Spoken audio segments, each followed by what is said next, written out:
I am that I am. Adamus, in humble service to you. Welcome, dear Shambra. Taking me a moment to get adjusted to your new settings here. I'm so used to some of you sitting in certain places and now you've moved. Or is it that I've moved? The question.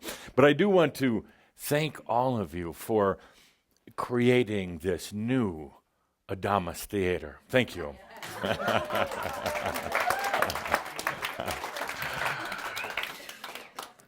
So we gather on this very special day. Special for a lot of reasons. You have your new setup.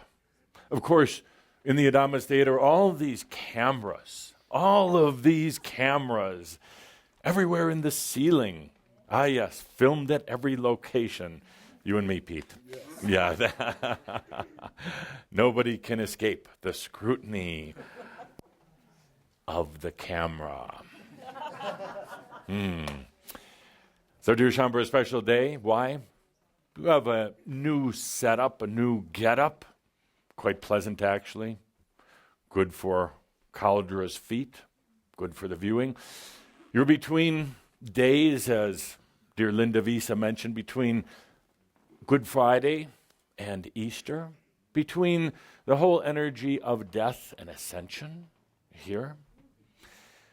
You're here at a very significant time in your path, very significant time in the history of this earth.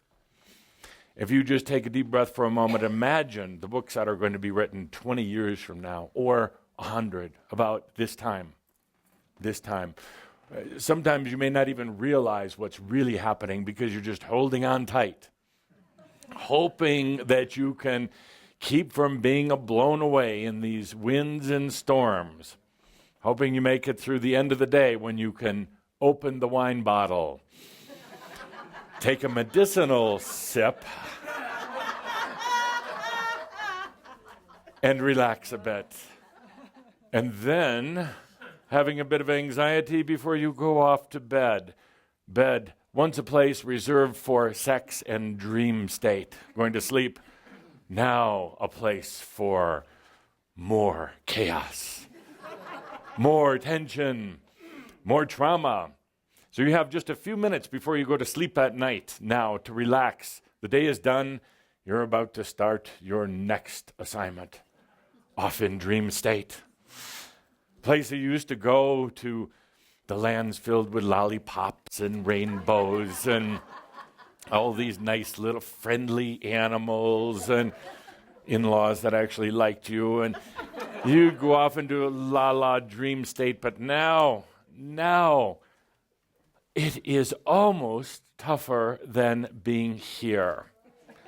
Almost more difficult. You wake up in the morning half exhausted, perplexed, wondering what comes next, wishing for a moment you could go back into dream state, but no, you went running from there to get back to earth, laying in bed going, I dare not get up, for another day is here. I dare not go back to sleep, because that is a scary place now. It truly is. Dream state has changed. If you imagine dream state, it kind of extends into the near-earth realms and beyond, but it goes into the near-earth realms. There are sections of these realms connected to human consciousness that are for dream states. And you go there. It is very, very intense right now. A lot of changes. It makes this change here look like nothing.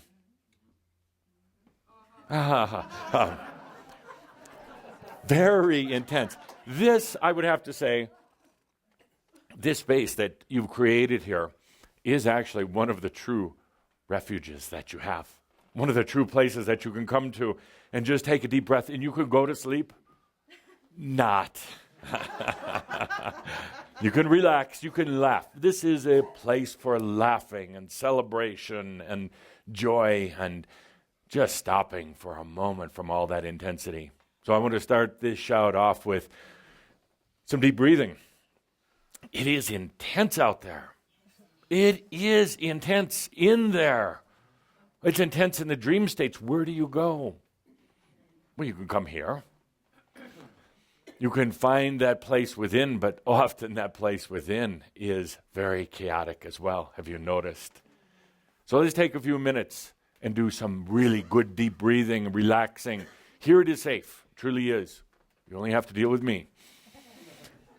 Here you can relax. Let that aniatron, all that little energetic communication system go about repairing, rejuvenating your bodies. Your bodies are getting slammed with energy. Notice how your aches and pains, your muscles can be sore at times.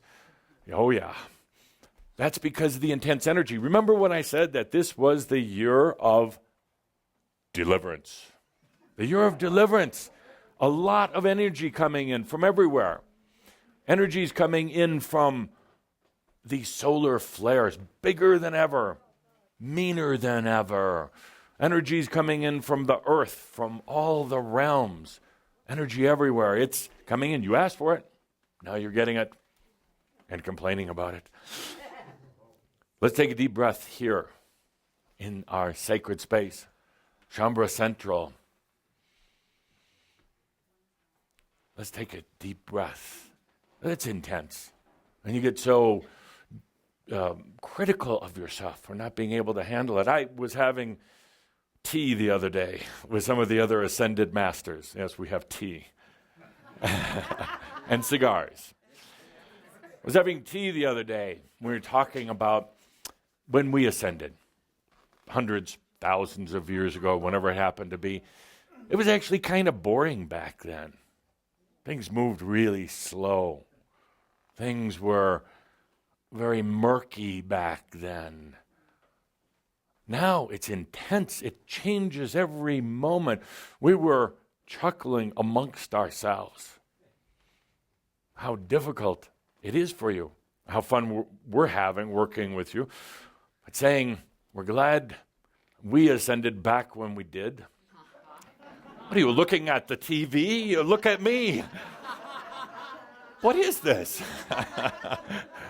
You look at the TV when it's live right here. I see you saying at the TV, no, I'm over here. This is a reality distortion. This is very strange. I'm going to bring it up at tea next time with the Ascended Masters Club. You can be there live in the room with them, but yet they watch the screen. Why is that? Why is that? No, you do it all the time. You'll be doing it a year from now. So, dear Shambhala, it's intense out there. Take a deep breath. Take a deep breath.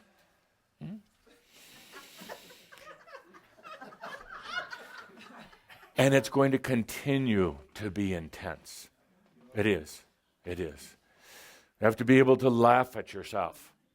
You have to be able to laugh with yourself and all of your aspects. Yes. Laugh with your aspects. Okay, they're already laughing. So you might as well laugh along with them. And Andra knows exactly what I'm talking about. Out-laugh your aspects. Yes. Laugh your aspects off. You knew I was going to say that. Yes, yeah. Another Shambhala t-shirt. Yes, yes. And you have to be real with yourself. We're going to get into that today. By the way, today I'm not going to tell you much of anything new. Sorry. And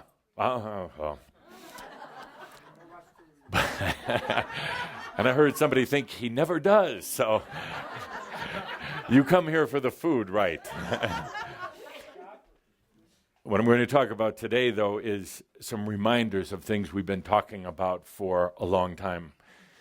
You gave yourself these wisdoms long before you actually needed them. You gave yourself insights years ago before they were actually really necessary. At the time, they seemed kind of like ahas. Now they're going to be tools in your toolbox. They're going to be bandages in your first aid kit. They're going to be ointment. They're going to be sedatives for you. But I bring them back now, bring some of the points back, because you did put these in your path ahead of the time that you would need them, and now you're going to need them. Now you truly need them. It is intense out there, as we were talking in our tea club the other day. It is amazing that you're holding up as well as you are right now with everything going on. It is amazing that you can laugh. It is amazing that your body hasn't just fallen apart. It's amazing that you haven't blown sockets in your mind, or too many sockets, a few here and there. Amazing that you can still identify with yourself. That's the amazing thing. Very, very amazing that you can still identify with yourself. So I asked the question here. I'm going to ask Linda Avisa to go to the board to write down the answers on a scale of 1 to 10. 1, 10. Scale of 1 to 10. 10 being the most, 1 being the least. 10 being most, 1 least. I'm going to ask David to take the microphone. How well do you know yourself? And let's start over here, the table that always gets ignored. You choose, David. How well do you know yourself? Don't worry about the camera. Okay, it just moved automatically. Yes. Kind of. Kind of. I know. Kind of on a scale of 1 to 10. Kind of is not in 1 to 10. Most 1? No, at least 1.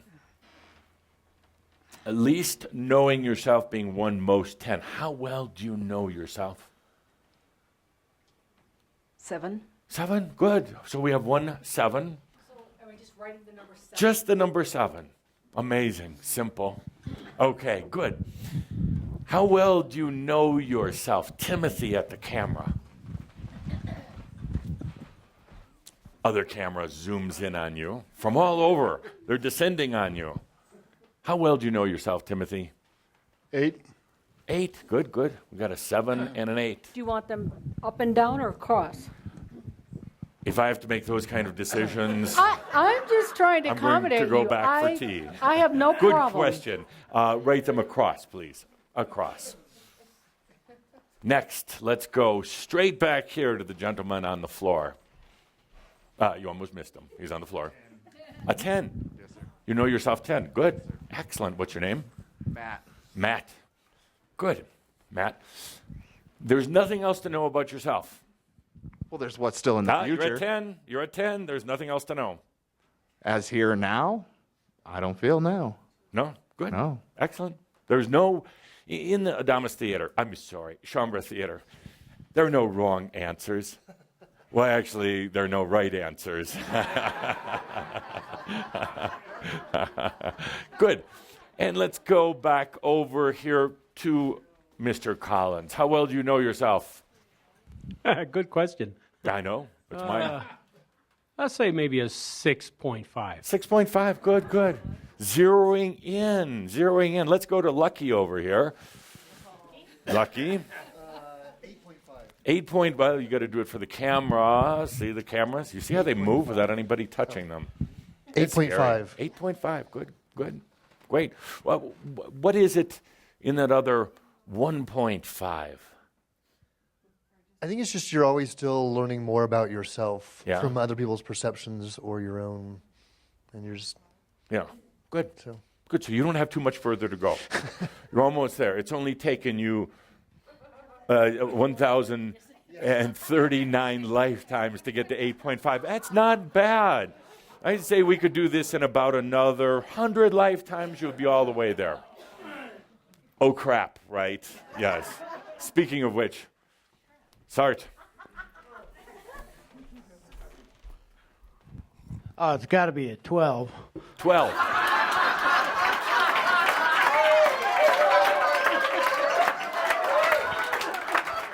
Ladies and gentlemen, I gave the variables 1 through 10. He is so full of...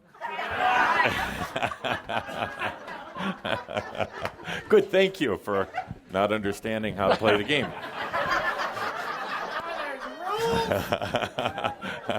There are no rules. There are only my guidelines. Yes, no rules. Good. Let's go here. Yes, to Allie. Allie, how well do you know yourself? 1 to 10. Well, when you were talking about identifying yourself, I was thinking that's really not a good thing, that we're still identifying with ourselves. I mean, not good or bad, but But where are probably you? maybe 5, Maybe 5. and not sure about either way. Wavering around 5. So put squiggly lines around Yeah. 5. Good. David, you pick now. I'll just close my eyes. You choose the next. Yes. Maybe a 2, but moving up. Moving up. Good, good. You know, no hurry to get there. Take your But time. It depends on the day. Yes, depends on how are you today. Well, probably closer to a 10 than a 2, but it could be a 2. That's a wide variance. That's there. right. Okay, from That's 10 right. to 2, 2 to 10. Yeah. Yes. It's in the. Yeah, 10, 4, 2. A little Dr. Pepper going on over here. Good, good. You pick, David. Jeffrey? 0. 0. Oh, but with a little violin music playing there. 0. Starting over. Yeah, 0. Okay. Wow. Wow. Okay. I'll leave that one go. How about mofo? I mean, 1 to 10. MF, my friend. Oh, yeah. Yeah. I'd have to say these days I'm getting pretty close. It's a 9. You're going downhill? Yeah. Yeah. Where are you? You're a 9? You're a 9, and you're going backwards? No, I'm getting close to Oh, really? Oh, complete knowledge, Oh, grasshopper. really? 9 is the number of completion, right? Numerologically, number of completion. Mofo's at 9.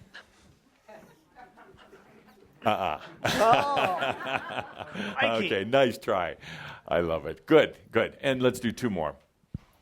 2 more. 1.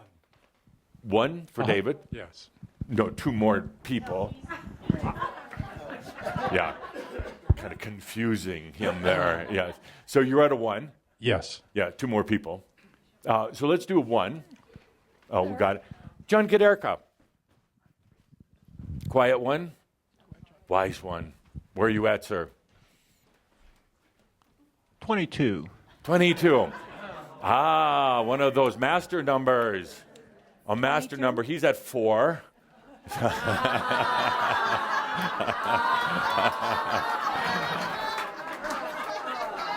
Is that good? Is that bad? Good. And one more. 6. 6. Good. Okay. So Linda, very quick now. Add the numbers in your mind, and what's the average? Oh, no way. No, I'm in the zone. Some of you have already done it. Some online. Not the ones here, but some of you online. You've been adding away either in your head or at your calculators. So what is our approximate average here if you take out the ones that didn't follow the guidelines, take out the 12, take out the 22. The 2 between 10 becomes, let's call it about a 4.5, and then very quickly calculating. It doesn't matter. It doesn't matter. It truly doesn't. And my point today in this first round of the discussion, my point today, it doesn't matter. Actually, if it did matter, I would say it would be best to be closer to 0 because that's the way you're heading. Yeah. You work your way up, thinking you know who you are, thinking that you've gotten this all figured out. My dear friends, drop it like a hot potato. Drop it right now. You're not going to know who you are, thank God. There is no number 10. There's not even a good 9.9 for those on the spiritual path. What are you eating over there? Laughing bear? Goodness. Can we get a camera shot of your goodness? My God. My God. Look at that.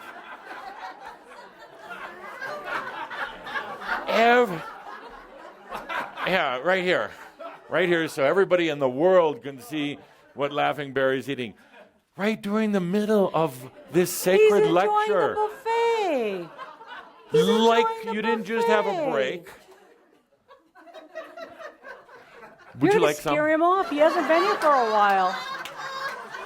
No? No? Linda? No, give that back to him. How rude. Humans and their food. Actually, my dear friend, I just blessed this for you. What's that from? Oh. Thank you. Thank you.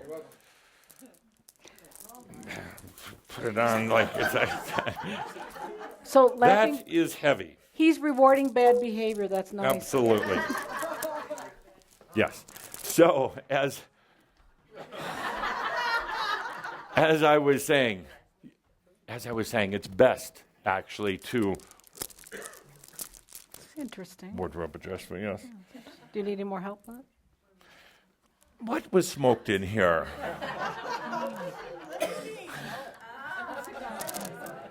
As I was saying, it is best to be closer to a 0 right now, because that's the way you're going. It's an interesting evolution, and I'll write it the board now, if you don't mind. Thank you. Thank you. Let me turn the page for you. Did you want these numbers You saved? get to a point in this whole getting to know yourself thing. You get to a point of, you get to 7 and you start feeling pretty good about yourself. Beginning point, you get to, down here in the 3 to 4, it feels pretty bad. You get down here into about the 5, 6. You start coming up here into the 8, 9. You feel pretty good about yourself. You're getting there. You're getting to know who you are, and then almost reverses itself. Have you noticed that? Yes, yes. Almost like when you feel that you were right about there. You almost had this thing licked. So much so that you were just about ready to write your book on getting to know me, getting to love me. Suddenly it crumbles, falls apart, and that's a good thing. That you put that there. You put that explosive booby trap there, knowing that you were going to step on it, knowing that it would blow you up on purpose. Because there is no ever getting to know yourself, not in the human terms, that is. You don't want to get to know yourself that well, because then you become stuck. I'll return these. They've been blessed also, not by me. Yes.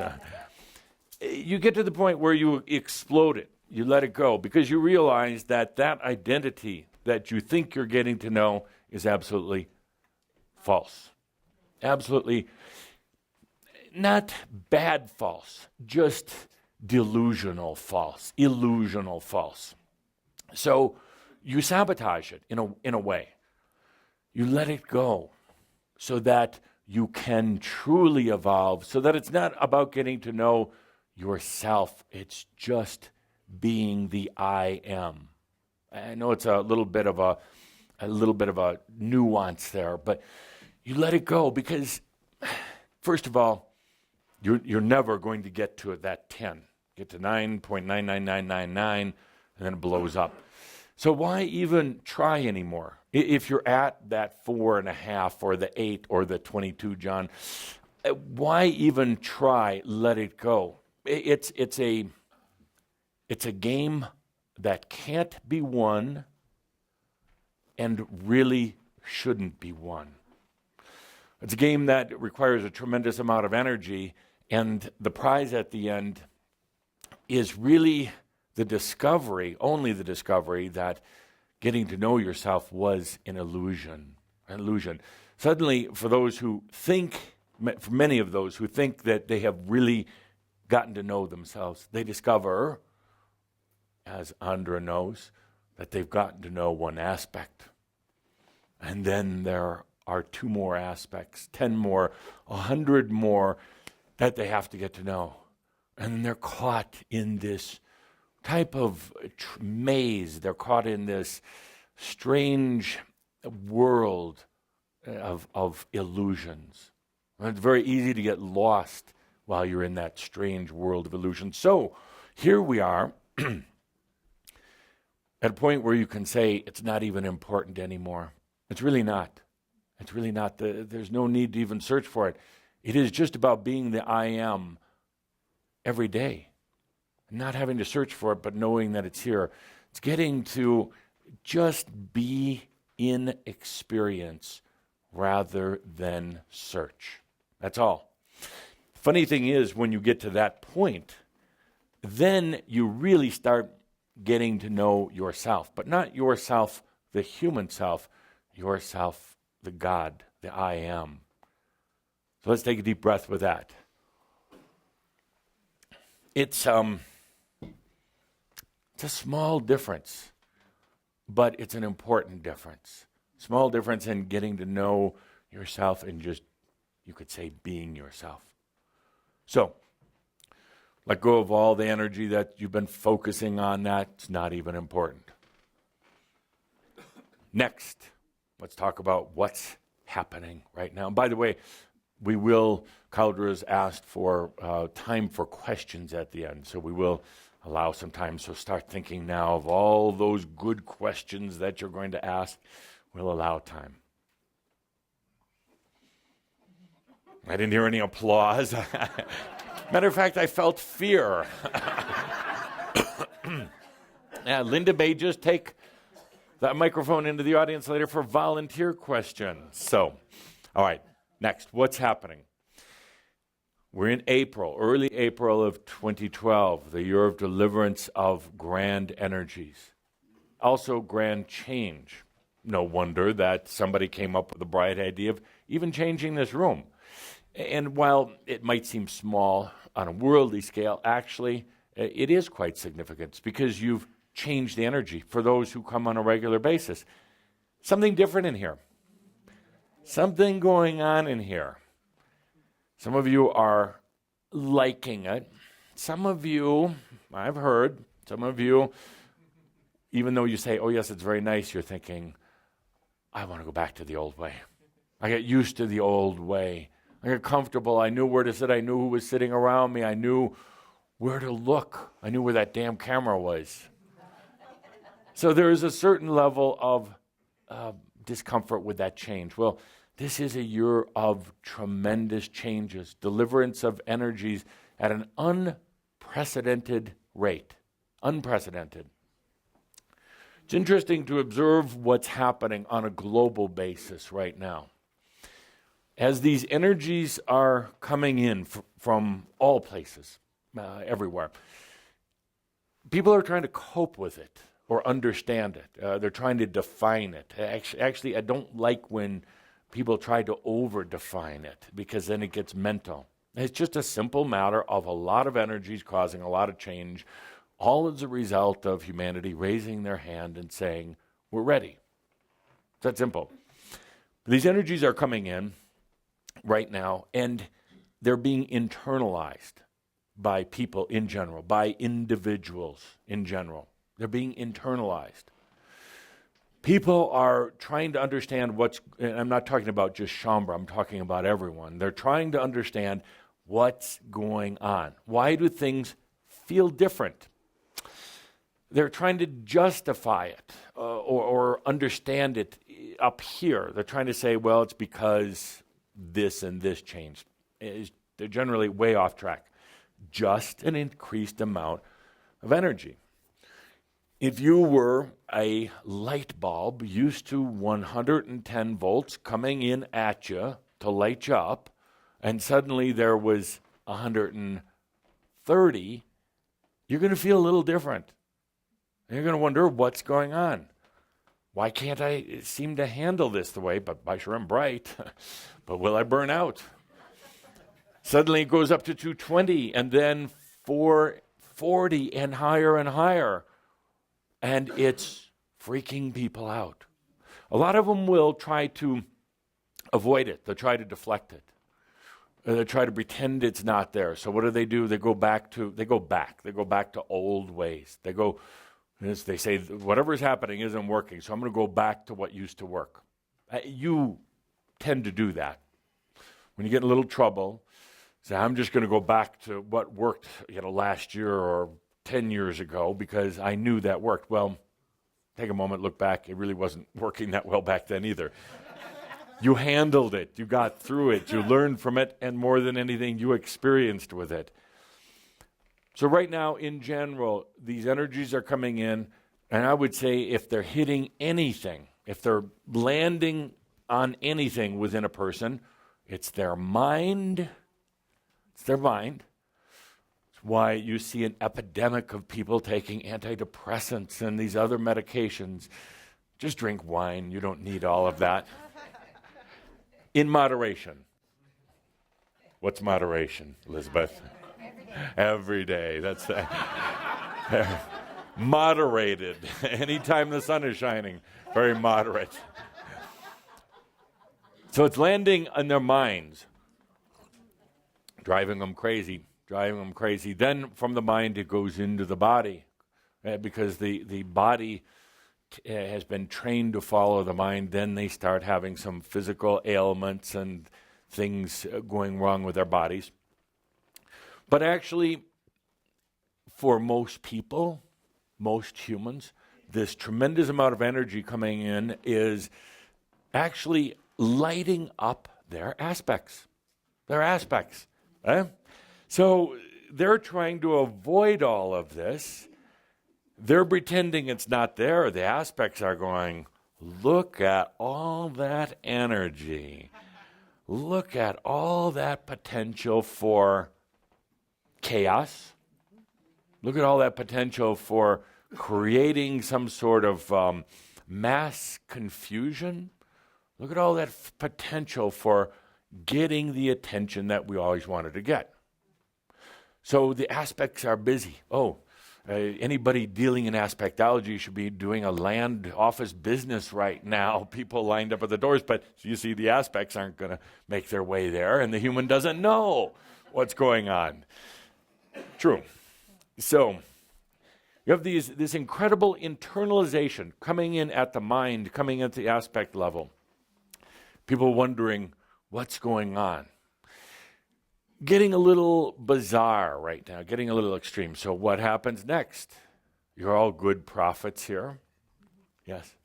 And you're not psychic. You don't have to be psychic to understand what's going to be next. You internalize it all, and it blows up. It's going to be a long, hot summer. I kid you not.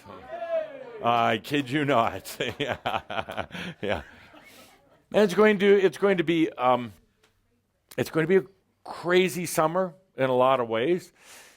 What's happening right now is so much of these things are happening on an individual, personal basis. People trying to feel their way through it. They don't even know how to talk about it. So they're not really discussing it. But once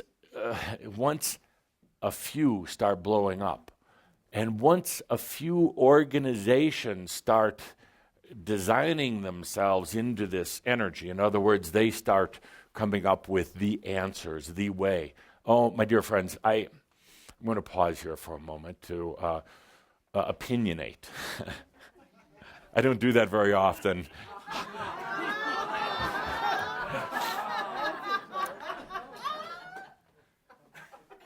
Humans, an individual human is the grandest thing in all of creation. A human being is the greatest of any beings anywhere. And I've traveled around a little bit. I've gone to different dimensions. I've seen different parts of creation that are absolutely amazing, and I've never met, never encountered, never even had a close encounter with a being as grand as a human being. And I say that, but human beings are wonderful until they get in an organization. Any organization, a company, a church, a benevolent foundation, I don't care what it is. What is it about humans, wonderful individually, but the moment they organize, you have control issues, power issues, hierarchical issues. This is where the sexual energy virus comes in. It loves organizations. You can't stop me, Cauldra. It could potentially even affect this organization of wonderful beings, but it probably won't. Once humans organize, it brings out sometimes the very worst of them. Why is that? Why is that dynamic like that? Pardon? Not meant to be organized. Bingo. You get an Adamus award today. This cute, cuddly, yes. This cute, cuddly little bear. Yes. Stand up for a moment here so everybody in the world can see. Yes. Cute, cuddly. Yes. Yes, you deserve it. Good. There's one more left. Be really sharp. Be really on your toes. Absolutely. Ultimately, sovereignty is about loving, accepting, and owning yourself. It is. So organizations right now take away from that. They really do. Organizations generally don't want sovereignty. They don't want equal voice. They don't want a lot of individuals. They want conformity. They want rules. They want compliance. So here you have grand humans when they organize in groups. Within, well, not to mention your families, within your companies, within your political organizations. So I digress, but I love doing it. So where were we? Blow up. Hot summer, long hot summer, all these energies going on. Where are you going to be? At the beach. That's exactly where you should be. Who said that? You got the other one. At the beach. Thank you. Yes. So, Linda, is that all you brought today? Eggs. We could pawn off some of the food. We can have Laughing Bear's plate and give that away. Adamus Awards. Nothing more coveted in all of creation than an Adamus Award, other than a furry friend. Yes. Good. So, where are you going to be this summer and in this fall while all this is going on? Breathing. Laughing at it. Understanding that it is absolutely appropriate. You don't have to do anything. You don't have to take on that responsibility for yourself. You don't have to save the world. You can actually just enjoy life. That's where you should be this summer. Enjoying life, whatever that means. Committing to yourself, as we talked about last month. Committing to yourself. Whatever that means. Giving yourself the gifts, giving yourself the acceptance and the love that you so deserve. So, 4 things going on right now within you, within each and every one of you. And you can write these on the board in summary, dear Linda. You look particularly lovely today, is it? Yes. Anything special?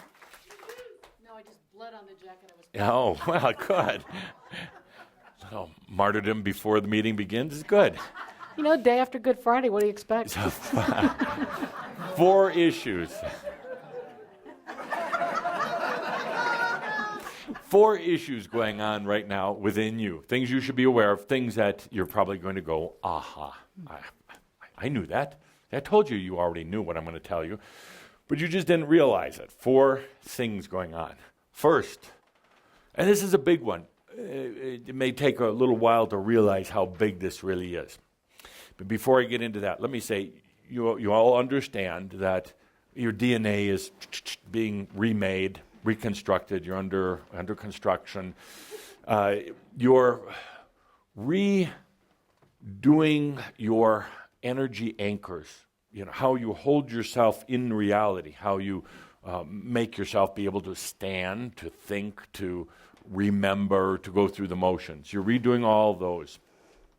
You're redoing the amount, the levels of light and energy that you can bring into your reality. Even though some days it makes it really intense, you try to shut it off, you really can't. There's a tremendous amount of this light and energy. So here's now what's happening right now. It could change next month, but right now, here's kind of what's happening. First and foremost, you've been primarily a mental being. Most of the time, you function through the mind with mental thoughts, analyzing things, judging them, putting them into nice, neat little mental compartments. About 96% of the time, you're using the mental aspect of yourself in your everyday environment. 4% goes to creative. And that's quite an improvement because just a few years ago, it was about 1%. Now it's taking a leap, a very fast leap, to where instead of having the left brain, right brain scenario, instead of switching mental to creative, now they're starting to merge together. Imagine it this way. Imagine a sink in a kitchen or a bathroom, an older sink, and it has a faucet for cold water over here and a faucet for hot water over there. And you'd have to turn them both on, or just one or the other, and try to mix them up. Or just use one because it got annoying, is scalding on one side, freezing on the other. That's a good analogy for the mental and creative. Mental and creative integration. Now imagine that's together in the same faucet, like most of you use every day. You turn on the water, you get a certain amount of pressure, and you can adjust the temperature depending on whether you're washing your hands, cleaning pots and pans, or needing a cold splash on you. This is significant. Now, and I'm not saying that it's 50-50 right now, but the ability to meld these together so it's not just mental and then creative, and then mental, and then mental, and then mental, and then a little creative. They're coming together. So you have now a combined consciousness within yourself that is creative and mental. It sounds wonderful, doesn't it? Do you want more? Yes. You say that. But then the changes come about.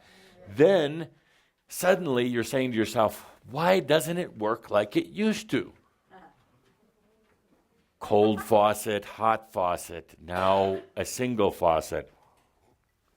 It's going to feel different for a while. It will affect your dreams, because a lot of the times the dreams were much more literal, much more mental, and now you're getting more creative juice in the dreams. It's going to affect your thought process, particularly for resolution, problem resolution, because most of the time you are applying a mental energy on something that should have been creative. You got a problem, something doesn't work. You have technical issues here, as they experienced in setting up my new theater. The technical issues, typically the mind would go to click in and say, we have this problem, let's run through all the scenarios, let's analyze what's wrong. That actually should have been the time you should have been using mostly creative. Really, mostly creative. Anytime there's a problem, bring in creativity, you will have resolution. Creative is the thing that finds answers. Mental executes what the creative finds, at least up until now. So you're having this interesting new melding of creative and mental. It's going to throw your mind off. It really will.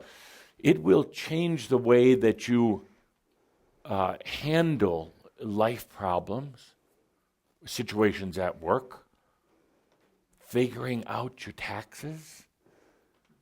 When you go to buy something at the store that has to be assembled, before you take it out of the package and you look at it, and you call somebody else to come and put it together for you, or you got very mental about it, instead of bringing up the creative. So now this is you're merging it together. You've already done it. It's already been implemented. But now if you realize it, if your mind understands it, you can relax a little bit more because it changes the way you approach situations, problems. Also, with this new integration of creative and mental, it makes you, it will add color, depth, dimension to everything that you do. Great time, as I've mentioned before, to initiate a project, a business. See, a lot of you tried businesses before and you've been very mental about it. You had to figure it out before you did it. Just like you, the human, trying to figure it out, trying to get to know yourself. And it's actually a creative process. Creative is more difficult to the mind. Actually, ultimately, much easier. More difficult to the mind because it likes to figure things out. It likes to know where the booby traps are.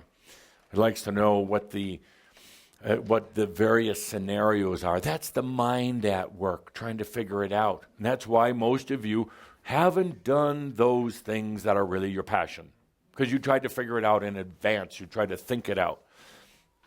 Creative is, you can imagine it as a very free-flowing energy, very expansive. Creative would be like, let's imagine for a moment, a colorful liquid that can change colors at any point, that changes from its state of being a liquid into a gas instantly and then back to a liquid or anything it wants to be. It can flow uphill, downhill, it really doesn't matter.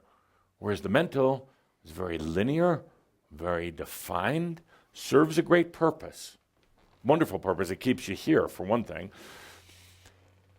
So now, it's difficult because in the creative, it doesn't follow old patterns. It requires that you trust yourself. The amio, the trusting yourself. So you could say in this first scenario, the mental and the creative integration. Right now, it's a beautiful thing. Never been done before by a large number of people. A lot of individuals have done it. You notice that we didn't have a big textbook. You didn't have to go to a lot of classes. You didn't have to study it because that would have kind of defeated the purpose. But it's happening. It's happening. It's here. Let's take a deep breath with that. Let's take a deep breath with that. The integration. It's going to cause some changes in the way you handle things. It's going to cause some changes even in your level of passion, but all for what you would call the good. You're in a very creative process here right now on the spiritual path. You left the mental spiritual path a while back. Now you're in the creative spiritual path. That's why we try to simplify things, try to distill them, getting away from the mental. A lot of people still need that mental spiritual path. Study the rituals, study the disciplines, study the masters. You're out of that creative spiritual enlightenment. That's number one. Number two.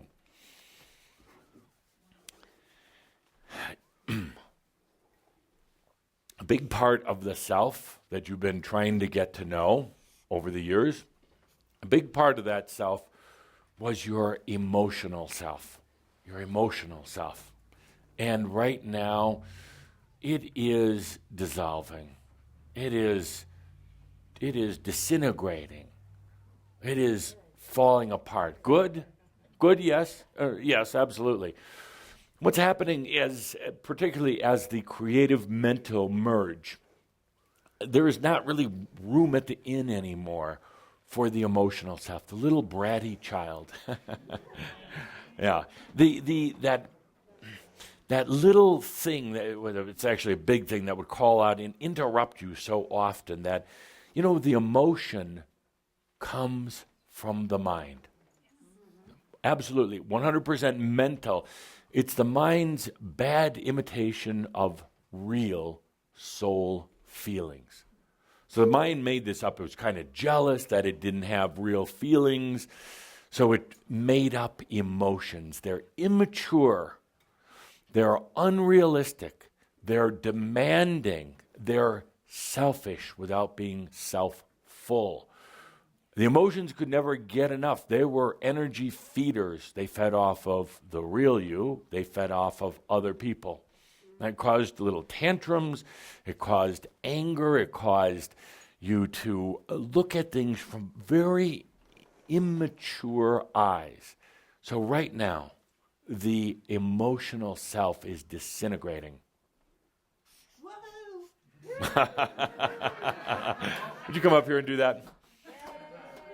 Let me say it again. And right now, the emotional self is disintegrating. That's the good news. Now the bad. So what happens? What happens with the way you feel about yourself when that emotional self is disintegrating? What happens? I'm going to turn this over to Andra if I give her the microphone. What happens? You've seen it in many of the ones that you work with. And go ahead and stand up here. When the emotional self starts disintegrating. It has screaming fits. Absolutely, it has screaming fits, yes. You don't have to tell me that, you tell them that. Yeah. Screaming fits. Screaming fits. Screaming fits. Because it's used to getting its way. It's used to playing you very, very well, like a fiddle. It's used to being the way you would inadvertently, maybe unconsciously, steal energy.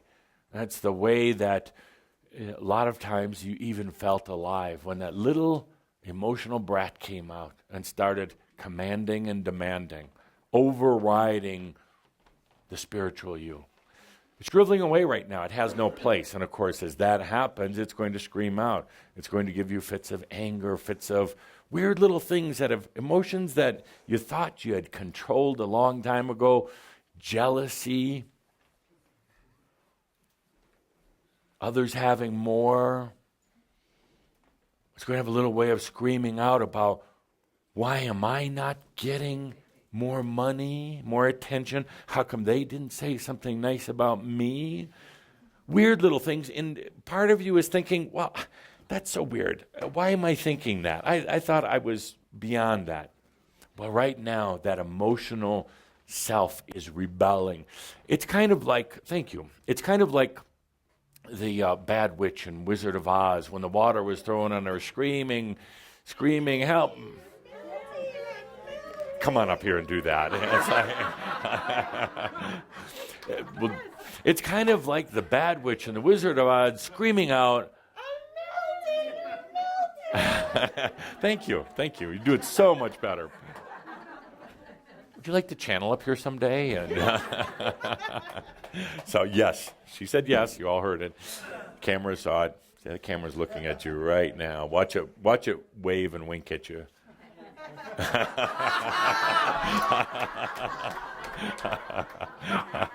Oh yeah, and there's 4 of them now. So absolutely, it's melting, it's going away. A couple of things happen here. It's desperately seeking to try to maintain its position. It's going to threaten you. It's going to do all sorts of strange things. It's going to come out at night in your dreams. It's going to show up at the most inappropriate moments. It's going to battle you. Don't worry about it. You take a deep breath and say, die, you witch. That's it. Goodbye. I threw water. You go away. I'm growing up or growing in. You're going bye-bye forever. No mas. So, dear Shambro, but a few things happen when the emotional self goes away. It's been like a bad friend, but a friend that was always there. And part of you starts to long that kind of dysfunctional interaction that you constantly had with it. So there's going to be a little bit of you that yearns to get just a bit of that back. Watch who you pick for friends during this time period. Because there'll be interesting quasi-replacements for this emotional self that's going away. You could find also that suddenly you realize the emotional self had a strange way of sharing its meals with you. Its energy-feeding meals from other people. It would take a big plateful and give you a little bit of the plateful of energy that it had just taken from someone, but at least you got something. At least it gave you breakfast. in the scheme of things. So now part of you is going to be energy deficient. Vitamins are not going to help. Smoothies are not going to be able to help in this. Part of you is going to be desperately seeking energy from somewhere else. Stop. Stop right then and there. Take a deep breath. Take a deep breath, and that's when you say, I am that I am. I'm my own refrigerator. It's all within me. I'm the cook. I can create that. I don't need to go anywhere else. There's energy coming in from everywhere. Everywhere. There's an overabundance. We have an over energy supply on Earth right now. Cosmic energy, that is. So much of it that it's affecting people. But when you feel that need to feed, you take a deep breath. Need to feed? You take a deep breath. It's right here.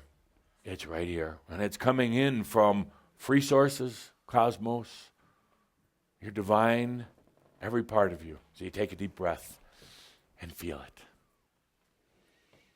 So my dear friends, you're going to hear some hollering and screaming from this emotional self. What's going to happen to it?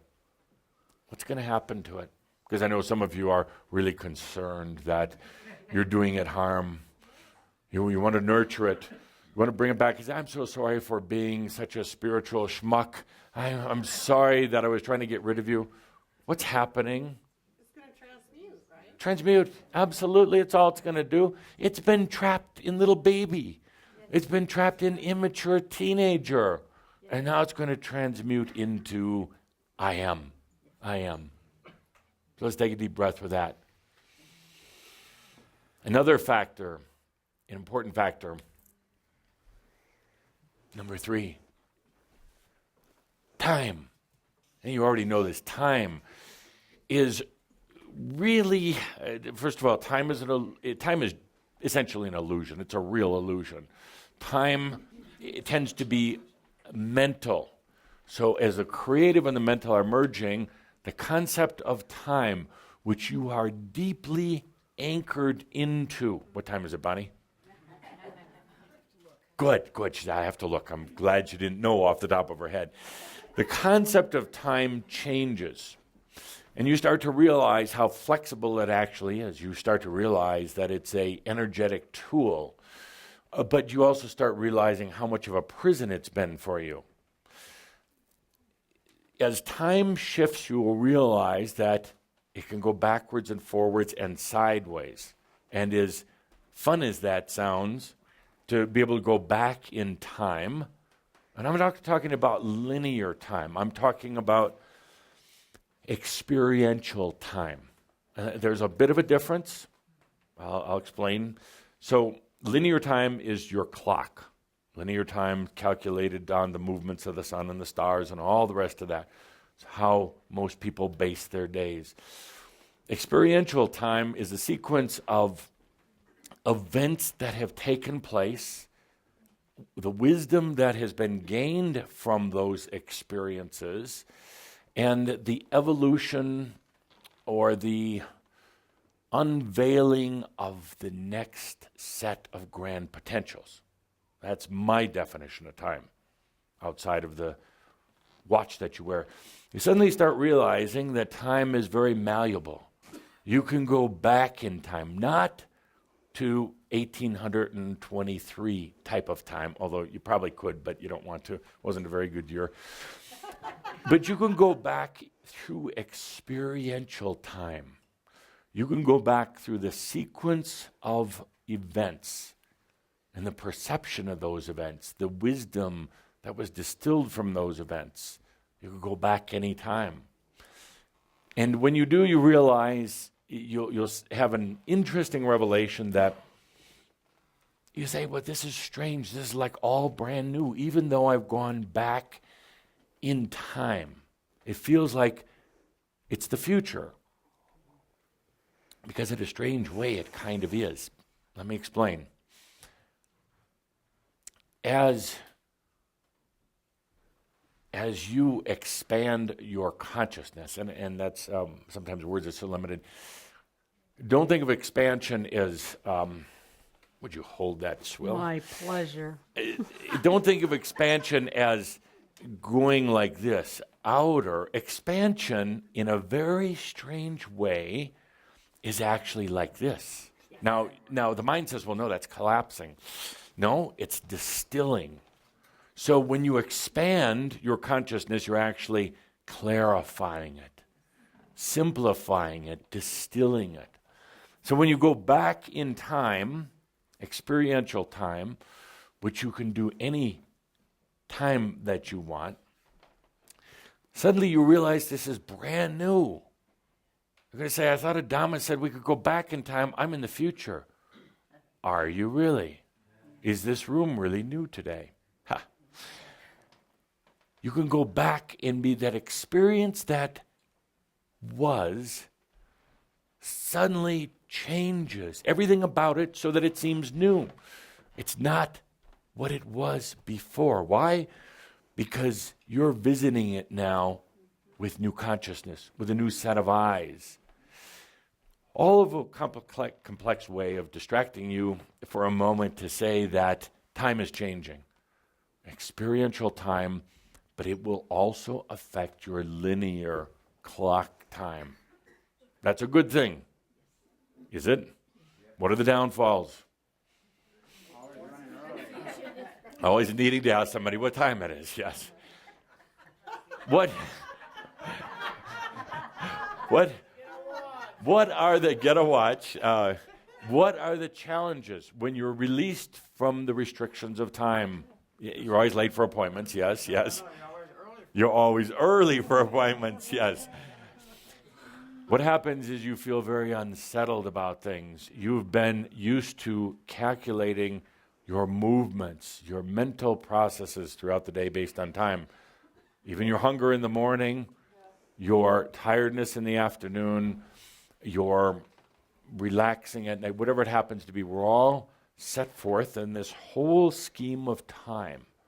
When that time starts shifting or ultimately going away, it's going to make you feel kind of strange. And when you do, what are you going to do? No, what I said, what are you going to do? That's what I would do. You're going to try to go back. You're going to try to say, oh, I can't handle this. This is a little overwhelming. My God, what a terrible day, and I'm afraid to go to sleep at night. So I'm going to go backwards. I'm going to go back to... I'm going to go back to Tobias. I'm going to go read some Tobias stuff because that'll really bring me back in time. He was really nice, and he kept his eyes shut.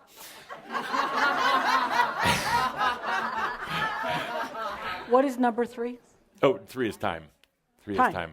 Time so nothing? You go Time back, changing? Time? Just time in general. Okay. So it all changes. Then you get to feeling uncomfortable. Your body even is trying to adjust to new time, no time. And then it's going to hurt because your body is used to the way you've trained it to feel. Trained it to sleep at certain times, eat at certain times, do the other body things you do at certain times. So it's going to feel very uncomfortable. Your mind is going to go crazy.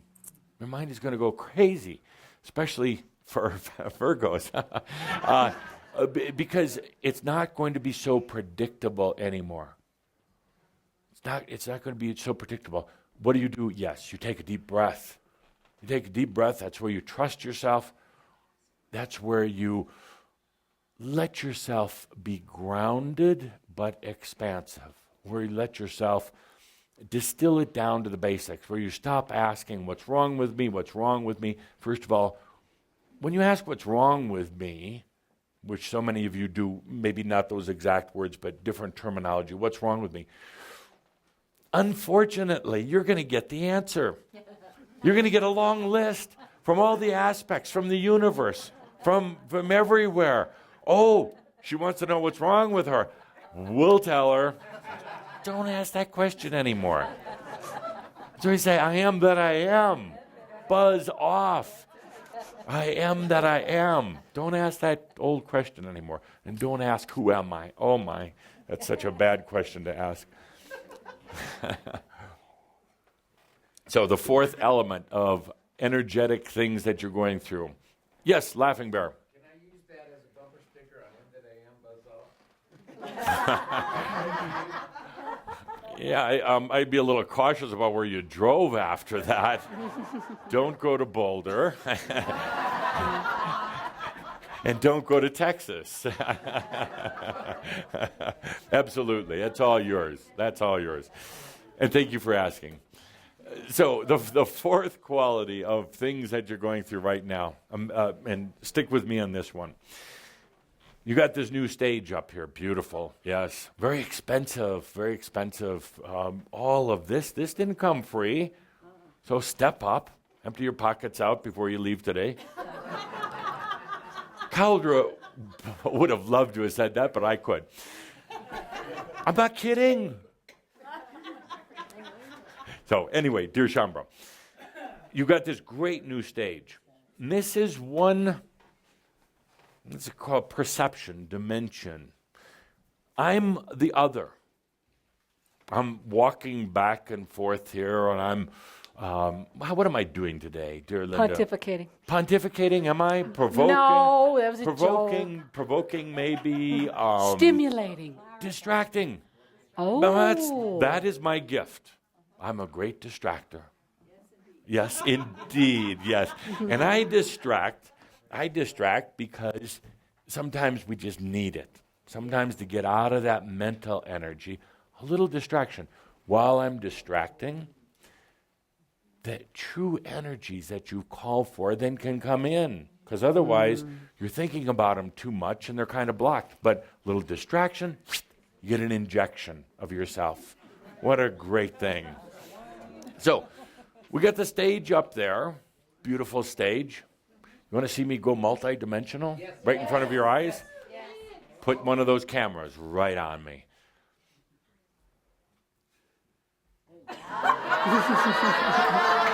Amazing. Woo. Amazing. And they said it couldn't be done. Next. Do you want to see me walk on water? Yes. No. Yes. No. No, damn walk it. on water. No. And they said it couldn't be done.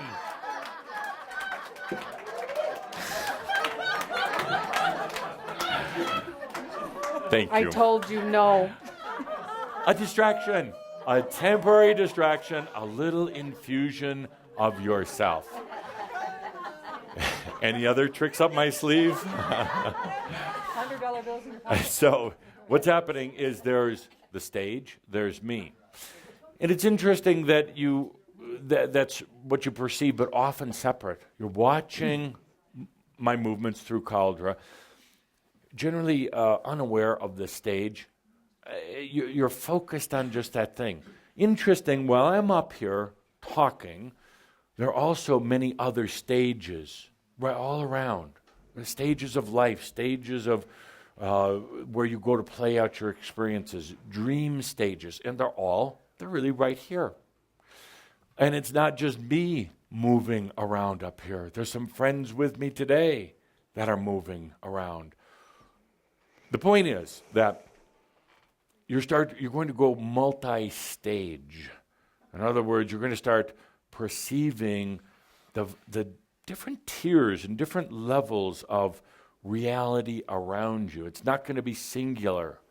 The mind has tended to separate things. It likes compartments. It likes what it thinks is everything in nice, orderly fashion. But the creative now coming in is going to shift that, so it would be multi-staged. That's a good thing, right? But what are the challenges? What are the challenges? David? Disorientation, absolutely. You like it nice and simple, or nice, not simple actually, you like it complex, but you like it nice and clear. You like it's singularly complex. In other words, a single dimension, but you try then make it very complex. You're moving into a state of being that you're going to perceive many of the dimensions around you, and it's going to be disorienting, physically and mentally. It can be terrifying at times. Some of you have had experiences in the last few weeks of feeling like you're just going to go out of your body. And then what do? You grasp. You try to get back in. You do breathing. You stamp on your feet. You do anything. It frightens you. Understandably, because what happens when you slip beyond? But give yourself permission to do it, just in a nice, gentle way. There's so much more out there, and the creative loves it. The creative understands it. The creative bathes in it. It not feeds off of it, but it makes the creative alive, to be multidimensional, to realize there are many stages right here. There are many realities that are happening all at the same time. Try this. If you're ever getting that feeling, that wobbly feeling, that suddenly reality is shifting, the typical reaction is to get your eyes wide open, real big. Because the eyes are the thing that, probably more than anything other than your mind, anchor you in reality. But your eyes are also the biggest deceivers of reality. Biggest deceivers. Close your eyes. Close your eyes and feel the dimensions around. The mind is saying, well, but if it can't be seen with the eyes, it doesn't exist. Such a lie. Such a grand lie. So you close your eyes, the creative comes forth, it comes up into the third eye area. It will make a very beautiful connection with the mind. So the mind can start comprehending the multi-stages without trying to control them. At this point, with the eyes closed, energy is focused in the third eye region. Now the creative is commanding the energies in a loving way, not like the mind used to command, but the creative is bringing forth these energies. It won't let the mind take control of it. So therefore you can bring it on. You can bring it on. So those were my 4. Multi-stages would be number 4. Multi-stages. Stages, theaters, the realities, the dimensions, multi-stage. Multi-stage. You're moving into that. So I bring up these 4 things to help you understand where you're at, what you're going through right now. Because sometimes I know you worry. Sometimes I know you're wondering if you are doing it right, what the prescription is. It's all working out. Just happen to be going through a tremendous number of different things right now. More so than you've ever gone through at a single time. So let's take a deep breath with that. I'll cover more in our future meetings, different things that are happening. Now, I'd like to kind of get to the point before we take questions and answers. And the other point, perhaps the 5th, but I don't want to put it deserves its own piece of paper, deserves its own thing, because it's another evolution you're going through. It's actually a dilemma. It's a dilemma. It is what I call the guru dilemma. What does that mean? It means that here you are, beings that are becoming enlightened and allowing that to come into your everyday life. Spiritual beings on a spiritual path. Generally getting over the whole concept of having to get to know yourself so you can finally be yourself, you see. 2 M's? Dilemma, 2 M's. And you have a certain archetypical energy, concept of this thing called enlightenment and guru. And it's very distracting because you put this as the standard or the example, or the shining light in your path and say, I have to be like that. I have to be, in order to be my spiritual self, I have to do as the gurus did.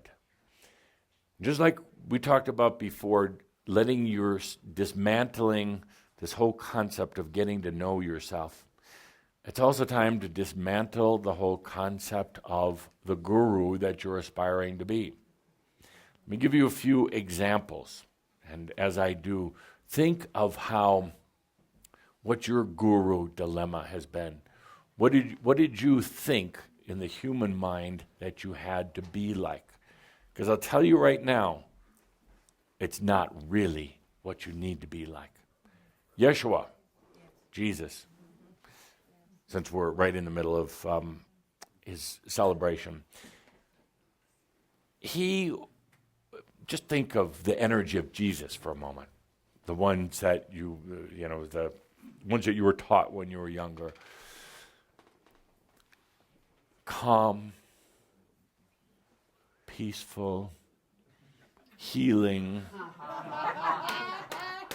walking on water, as I proved today anyone can do. Halo above the head. Long hair, beard, yes. Sandals, robe, yes, absolutely. Sheep, no sheep.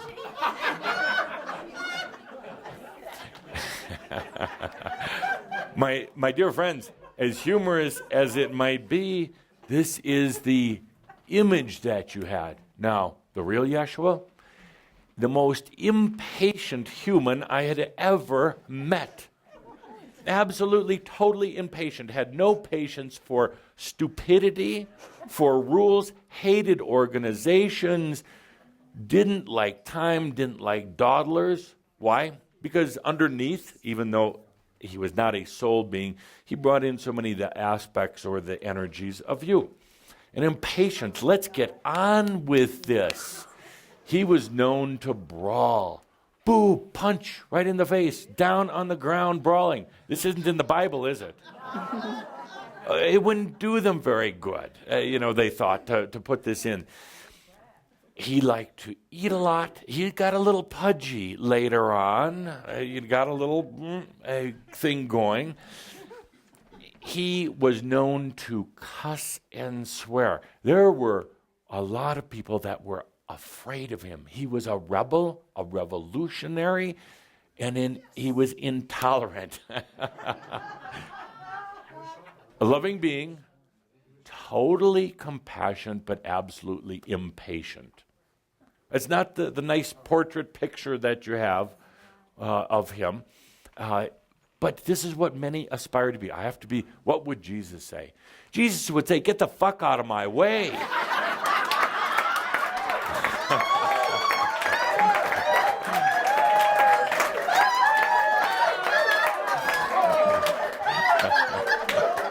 Sorry. And I apologize for being so irreverent, but it is... No, you don't. It is true. It's like, move aside. We've got work to do. We're here to see this earth with the Christ consciousness, the Christos, the crystal consciousness for a new age that's coming about. Move on with it. Move on. Get off to some other planet. Go someplace else, because this is a place where we're growing and expanding. So he was quite a revolutionary. And no, they didn't write about that, because then what would happen? Everybody would try to be a revolutionary, and write the organizations, which I don't like, couldn't handle that. Think about dear Buddha for a moment. Dear Buddha. I was talking to him the other day, as a matter of fact. Not to drop names or anything, but Buddha, I said, Buddha, we've got work to do. Buddha was neurotic, phobic. He had phobias, a lot of phobias. There were certain types of insects and bugs he was just deathly afraid of. He was neurotic. He was always having to clean his hands and his feet all the time. He was very selfish in the bad meaning of the word selfish. He stole energy from everybody. Oh, here comes Buddha. Get out of the way. He's going to try to steal energy. And he could never settle into anything.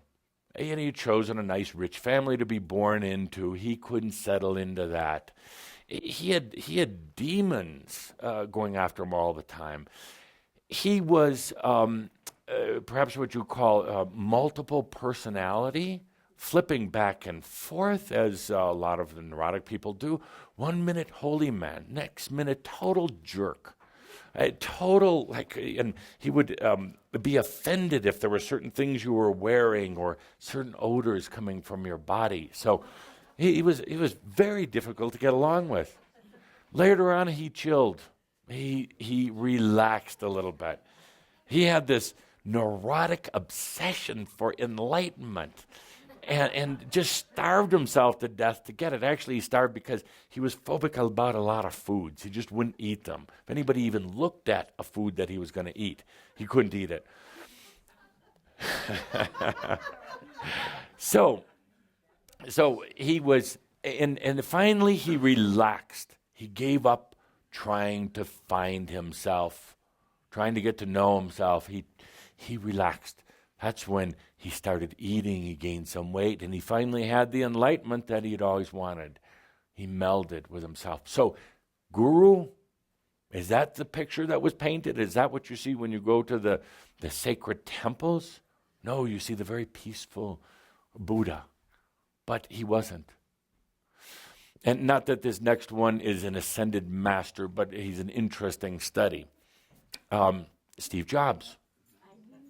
Steve Jobs, somebody from your era, brilliant, driven, totally insecure, absolutely insecure. 1 minute very obsessed about what the project he was working on. And the real project actually was technology tools to expand consciousness, interconnectivity to share, to actually expand the consciousness of humanity. That was kind of implanted in him. Brilliant ideas. He was a visionary who had this mental creative melding a long time ago, but totally insecure, always questioning, got tiring after a while. Am I doing the right thing? Am I going the right way? Should I have done it this way or that way? Wasted a lot of energy, doubting, worrying all the time. So dear friends, here's another one. Just happened to be taking a walk with the other day. St. John the Baptist. Crazy man. He was a lunatic. Another good example of a multiple personality. 1 minute screaming and yelling to get the demons out of people, pushing their heads underwater. He used to drown people. It wasn't baptism. It was called murder. Later, they changed it and said he was baptizing. I was like, no, he's trying to kill that bastard. And the next minute, very pious, reverent, asking God for forgiveness. Well, I would have too if I'd have done all that bad stuff. Down on his knees. He was a madman. His hair was a mess. His beard was filled with food from years ago. He didn't bathe himself. He and Buddha would have never gotten along. Would have had a hard time together. So let's bring this to the point so we can get to questions and answers. The Guru dilemma. Your dilemma. Who do you aspire to be like? Any of them? Or yes? Or yes. In other words, they had human characteristics because they're here on earth as humans. They have what you would call flaws, but they're actually not. They're just idiosyncrasies. And so do you. You've been trying to get to know yourself and perfect yourself, make yourself just this pure, holier than thou human. They didn't do it. Why should you? They had disturbances, issues, challenges. What eventually caused them to be ascended masters? Acceptance, let go. Everybody should get an award. I don't know if Linda brought enough, but they let go. They let go of this need to try to define themselves, to find themselves, to know themselves, to improve and perfect themselves. They came to a point of exhaustion. Anybody feel a little connected to that? A point of exhaustion, of saying this search, this desperate search is exhausting. I'm just going to give up. To hell with this whole spiritual path and all of its books and all of its workshops and all of its accoutrements and everything else. To hell with that. I'm done. I'm done. In that moment of acceptance, then it came together. And they had a good laugh, every one of them. And then it didn't matter. It didn't matter that they weren't perfect, because they were never going to be. It mattered that they accepted. It mattered that they loved themselves, quirks and all. Bad bank accounts, overweight, stupid little tics or strange things you do, your bad temper, your impatience, your lack of Calder messed up my timing. Your lack of real understanding of the spiritual being that you are. You get over all that. You go into a place of acceptance. You could say it's surrender, but it's only surrendering to you. It's not surrendering to anyone else or anything else. It's not surrendering to the guy that's on the cross. Too bad that they put him there. It's surrendering to you. So let's take a deep breath with that. Whatever you think is flawed, imperfect, whatever you think are the things you have to work on, forget about it. Yes.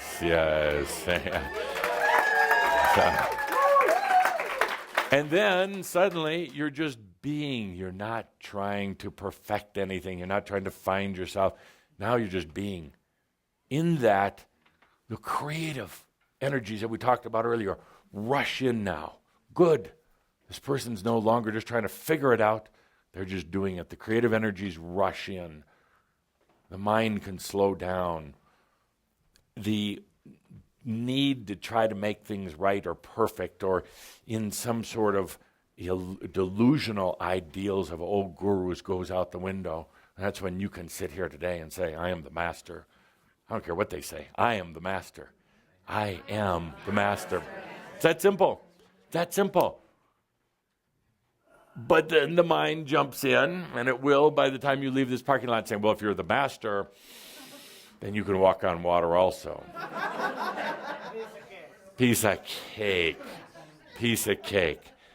So don't get caught in all of those things that the masters would have done, because it's all a bunch of stories. The masters finally loved themselves. So with that, distraction, we'll go into questions. So, dear Linda, microphone. By the way, you didn't happen to comment on the handsome outfit that Calder put together for you today. Come on, he did a nice job. I would be wearing all purple. It would be a long cape, and it would be tall boots and an elegant hat. He looks like a businessman. Yes. So, questions. Speak loudly so the world can hear you. Okay. Hi. Yes. Okay. Adamus. Deep breath. I'm right with you. You want to know Yes, I do. what happened? San? Yes. Good. Good. Excellent question. Now, I will preface that by saying I am so sorry for the perception that humans have about death. It is easier than birth. It is a release. It is such a moment of release that it causes this, what we talked about in Dreamwalker Death, like a type of orgasm, leaving the body, being back to yourself. It's an amazing thing. And I know humans get very emotional. They grieve over death, particularly when a dear friend, a loved one, a wife, a teacher is no longer with you. But that is an illusion. That is an absolute illusion. For anyone here to think that Sansan is not here causes her a bit of grief. Don't you think that she's been with you all day? Absolutely. Don't you think that she's closer to you than I am. And if I could be so bold, sir, is to say, she's saying, Richard, when are you going to stop doubting? When are you going to stop doubting? I am here. I'm not here, but right here. And I will continue to be here, not because I feel sorry for you, but because I have so much joy in being with you. We had an agreement before we ever came to earth, an agreement of love and support, no matter the difficulties that came along, but an agreement to assist each other. She says that you, Richard, made it possible for me to be on my spiritual path. You made it possible for me to come to my enlightenment as I did. And now I'm going to be here for you. I'm going to be provoking you, along with Adamus. I'm going to be loving you. I'm going to be reminding you of who you are so you can have your enlightenment. Dear Richard, we came here together for enlightenment, not just for me. And together, sooner than you could know, we're going to have our enlightenment together. We're going to share the love we have for ourselves and then with each other. That was what we chose to do. There's nothing wrong. I didn't leave you. Dear Richard, I didn't leave you. I just changed the way I look. Oh, good. Thank you. So, there's such an interesting concept of death. Now, sometimes it is true that the ones who you love do go beyond and out of contact, at least until the time you make your transition. But here we have Sansan, many lifetimes of spiritual dedication, searching on her path. Enlightenment meant more to her than just about anything other than her family. Enlightenment was what she was here for, and as I just said, to share their enlightenment together in this time. So she had an interesting experience. In Kauai, the day before, just take a look at the dynamic here, or feel into it. Off to Kauai, the day before the gathering for advanced sexual energies, it was perfect. Because all the energies were coming in, everything was there. Sansan wanted to have some time to herself. We're finding that increasingly important to have time, as you all probably are, to be in self. Decided to go to one of the most beautiful places on the world, which is the Pali Coast, Kauai. One of my favorite. It's visually beautiful. It's energetically absorbing. It is nurturing from the energies of Isis and from the indigenous that did so much to bring this island to life. It is the place where dear Sansan was birthed in her first lifetime on Earth. So she went back to this place. In a beautiful moment that goes beyond words, suddenly it was like for her, the skies opened. Feeling of absolute peace, feeling of absolute acceptance. And suddenly, a shift of herself into her enlightenment. An amazing shift out of human limitation, out of time, out of space, and out of body. And it wasn't until later, by the way, that the physical, what you would call the accident, occurred. It wasn't an accident. It was a departure. It was a transition. And it was beautiful. As I've talked about before, generally, in going through death, there will be no pain for you because you leave first. The mind and the body continue operating, but the consciousness is left. No pain, no regret, no remorse. The only grieving is for the ones that are grieving back here. It's a difficult topic to talk about, but one day I'm hearing screaming, cheering, encouragement from the other realms. Tell them it is not the end, it's a new beginning. Tell them there is no heaven or hell. There is yourself. There are a lot of friends. Tell them that they are saying, tell them, open your eyes. And not your literal eyes, but open your senses. We are right here. We're not gone. We're right here all the time. Sansan chose not to stay in the physical body.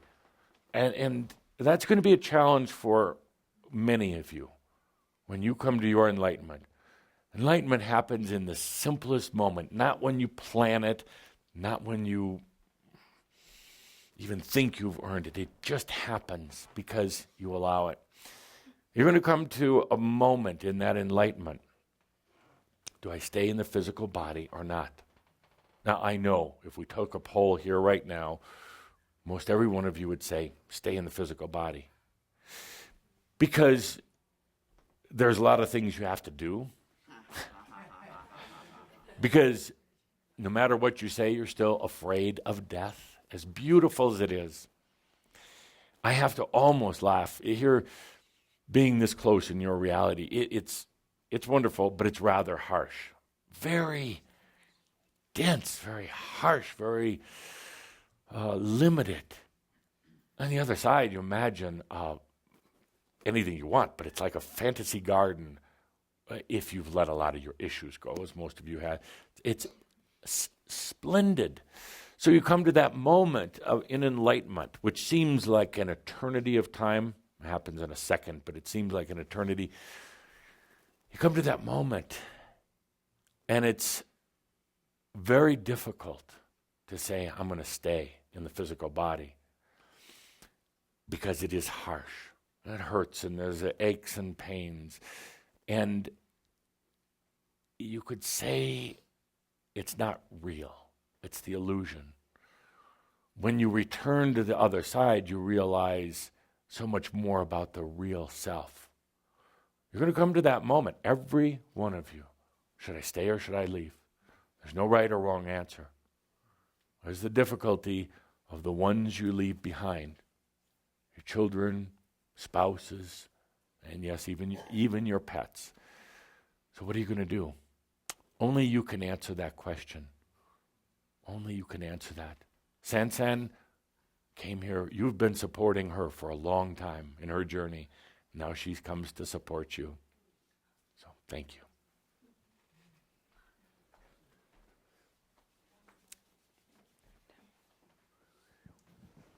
Yes. Do you know my question?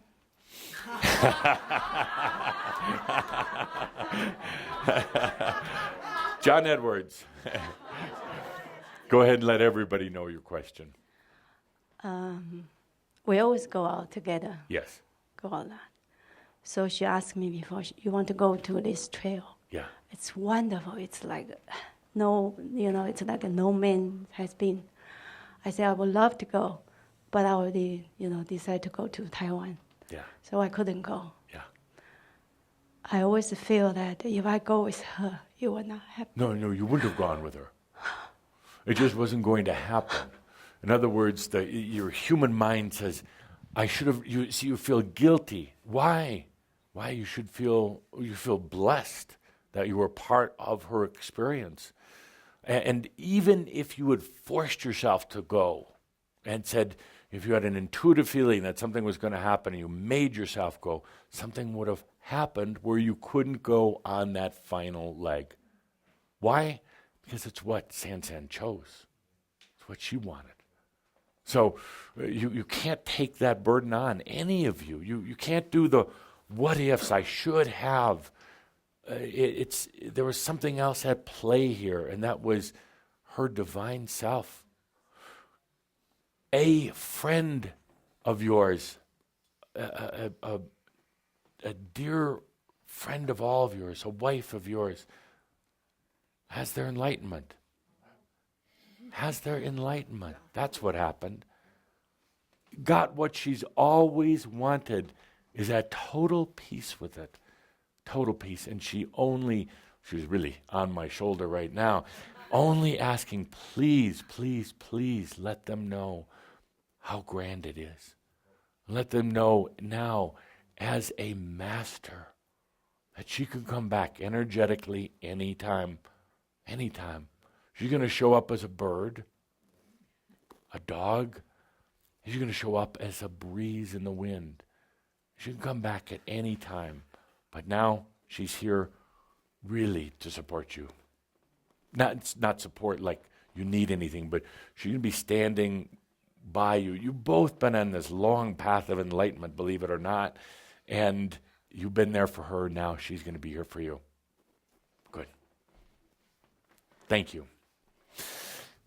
Death, a difficult subject to discuss. A lot of feelings, a lot of emotions. Your consciousness is going to change the perception of that into really truly understanding that it's not a finality, it's not heaven and hell, it's not even a departure if one chooses to still be around energetically, as Sansan is. They're really wanting me to be very clear with you, saying, it's amazing. It's amazing. So, good. Next question. 2 more. Yes. Okay. 3 more.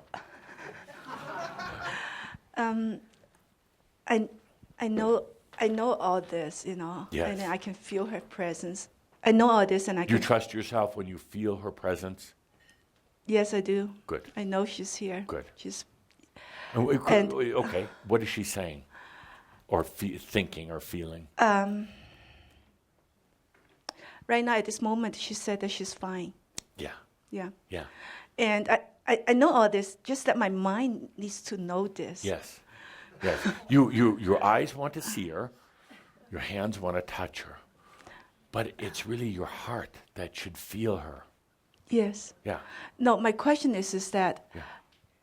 I mean, Sansa and I always said that every time we go to attend a workshop or whatever, whenever we do something together, we always said that, Adamus is going to be with us every step of the way. Yes. I think this is something I need to know. Yes. This is my mind need to know about. Where were you? Oh, I had to back off. That's every step of the way. I forgot to add until that last step. And there, Sansan did it by herself. Oh, it would have been rude for me, and who am I to be rude? It would have been rude for me to be there in that moment of enlightenment because it's so sublime, so personal, so indeed every step along the trail, every step along the way, until suddenly I had to stop. All of the beings that support you would have to stop at that moment. That's your incredibly beautiful personal time. You wouldn't want anybody else hanging around during that moment of enlightenment with everything transforming. So I stood, I waited, and then suddenly she was with me. And she could actually see me. And of course, in this enlightenment, you kind of lose the human sense of becoming expanded. She could actually see me. And she said, Adamus, Saint-Germain, how handsome you are.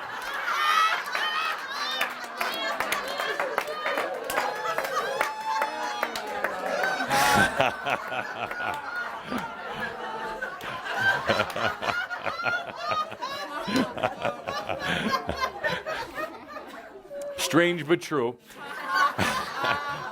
Why? I'll tell you why. And I say it is true. Because she didn't see a human. She saw the colors. She saw the essence, the richness, the simplicity, the spirit, the love. She saw the love I had for her. And therefore, in her perception, I was the most beautiful thing she'd seen in a long time. Yes. Good. Yes. So that there's actually 2 moments where the angelic beings are not with you. They're real close by, but one is when you truly accept decide you're going to be sovereign. You let go of the spirit guides that have been with you for a long time. And it's what some of you call the dark night of the soul, but it's not a night, it lasts a couple months. That was a marketing term that they used, just one night, you get through it, it's a long time. All the beings have to step away. You've gone through that, so now I can say I'll be with you every step of the way up until the moment of your enlightenment. That out of honor, and I'm not going to be there, or the others, you do that so personal. In that moment of enlightenment, and again, Andre, you'll understand what happens. So you come to this moment of enlightenment, and it's just an acceptance. It's just saying, whatever I am.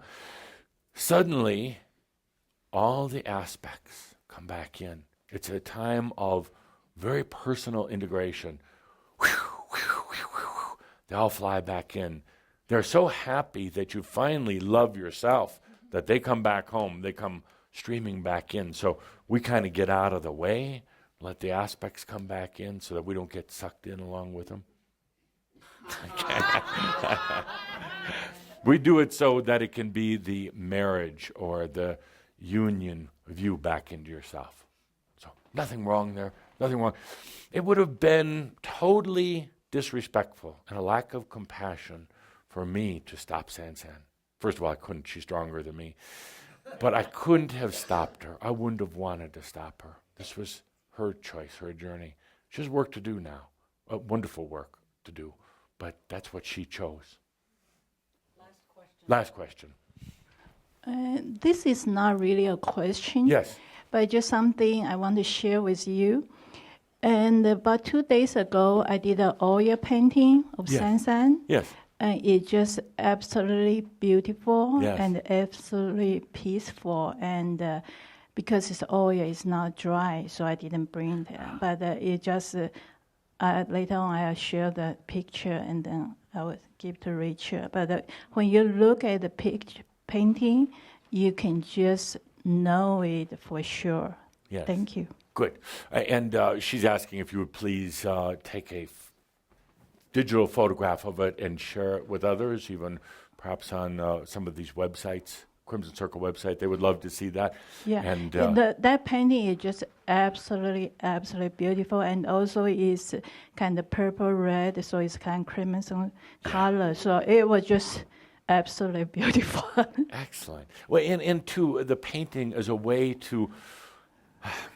I don't have time to get off on a long discussion, but I'll keep it short. The old masters, the masters that painted back in Europe hundreds and hundreds of years ago, they weren't just painters. They were energy workers. They would take a combination of paints and herbs and sometimes even ground up crystals. They would combine them, and they could paint life into a picture. The art is almost lost now. Very few artists know how to do that. But they could create a painting that the energies would endure for hundreds or thousands of years, so that when you stood before the Mona Lisa or some of the other paintings of the master, it did something to you. You can almost measure the energy coming out of it. And the sinister side, they also knew how to paint somebody as soul, not really their soul, but their essence into a painting, trap them there. It's a type of black magic. They could paint your portrait in a nasty way, and now you're trapped in that picture. But we're not going to go there. Your painting allows the energy of Sansan to come through. Her inspiration, her laughter was painted in there. Her joy for adventure is in there. So she says to share that, because the energies come out through there. Absolutely. It's kind of like a way for her to continue to be and share with you. Don't cry. Don't be sad. Don't doubt either. Yeah. Yes. So with that, I believe we have one more question here.